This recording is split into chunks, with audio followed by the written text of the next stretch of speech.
Bismillahirrahmanirrahim. Assalamualaikum warahmatullahi wabarakatuh. Saya Yulia Kairisa dengan NIM 18018.046.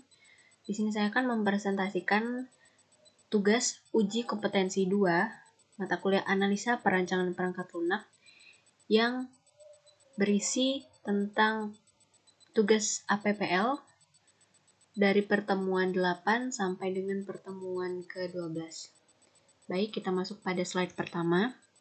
Pada tugas 8 APPL 2021, yaitu membuat rancangan user interface sesuai diagram activity kasus masing-masing.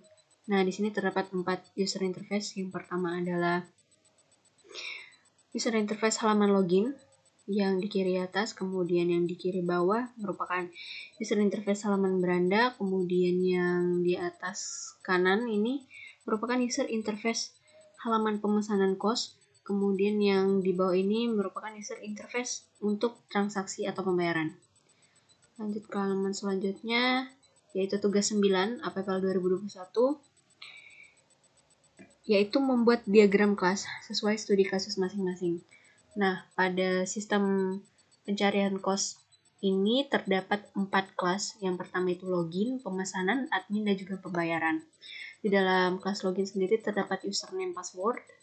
Kemudian di dalam pemesanan juga terdapat ID, jenis kos, dan harga kos. Kemudian di dalam kelas admin terdapat ID, nama lengkap, username, dan password. Dan yang terakhir adalah kelas pembayaran, terdapat ID, detail pesanan, dan total harga.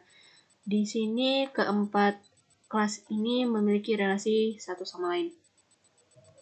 Lanjut ke slide selanjutnya, yaitu tugas 10 APPL 2021 tentang membuat relasi antar kelas diagram serta penjelasan. Nah, di sini asosiasi perelasi beserta analisis dikarenakan sistem yang dibangun merupakan sistem pencarian kos, maka didapatkan relasi sebagai berikut. Yang pertama, berdasarkan kelas diagram di atas, maka tiap-tiap kelas memiliki relasi asosiasi seperti yang pertama, kelas admin terhadap pemesanan memiliki relasi dikelola atau mengelola, di mana satu admin bisa mengelola lebih dari satu pesanan. Dan yang kedua adalah kelas admin terhadap kelas pembayaran memiliki relasi dikelola atau mengelola, di mana satu admin bisa mengelola lebih dari satu pembayaran. Pada kelas diagram terdapat 4 buah kelas yang sudah direlasikan sesuai dengan tujuan dan kebutuhan tiap-tiap kelas. Analisis metode yang dipakai di dalam kelas. Hasil analisis. Di dalam setiap kelas diagram memiliki metode fungsi seperti yang pertama, kelas login memiliki metode validasi login dikarenakan proses yang akan dijalankan di dalam kelas tersebut merupakan validasi login akun. Kelas admin, di dalam kelas admin memiliki metode seperti tambah admin, edit admin, hapus admin. Kelas pemesanan memiliki metode seperti tambah kos, edit kos, hapus kos, serta cari kos. Kelas pembayaran memiliki metode seperti tambah pesanan, edit pesanan, hapus pesanan, dan cari pesanan.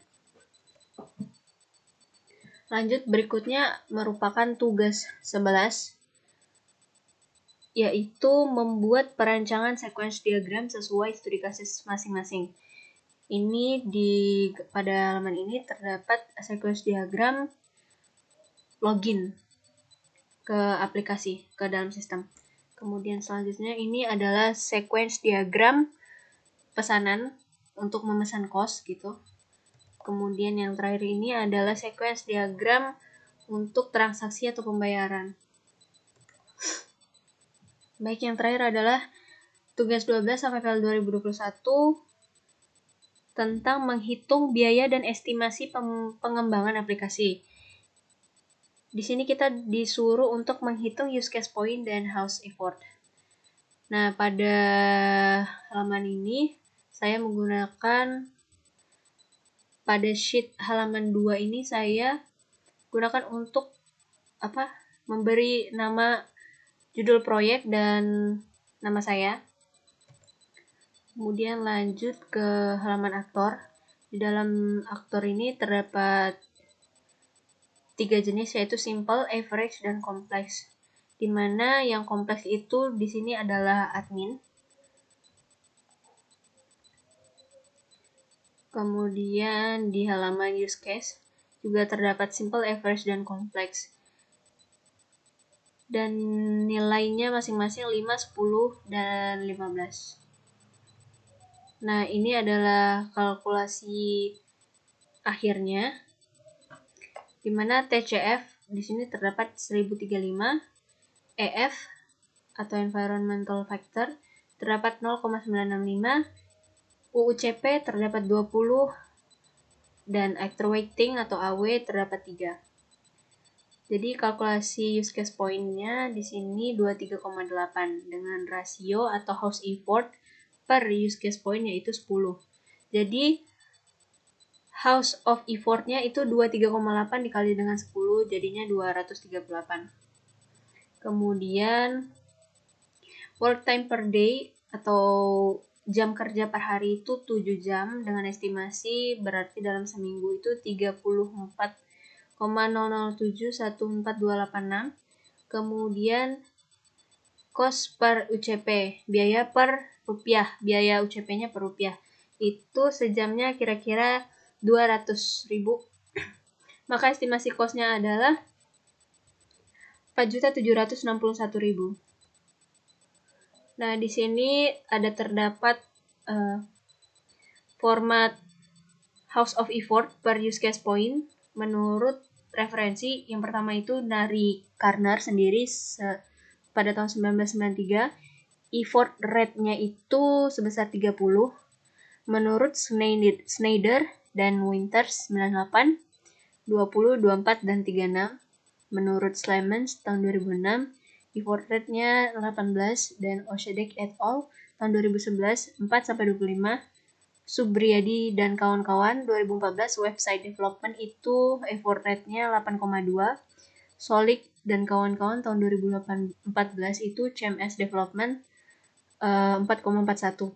Nah, di sini dapat disimpulkan effort rate dari tahun ke tahun, dari semakin maju tahunnya itu effort rate itu semakin rendah dikarenakan sebuah development gitu, sebuah website development itu menggunakan tools yang semakin lama semakin canggih, maka effort rate-nya itu maka semakin berkurang.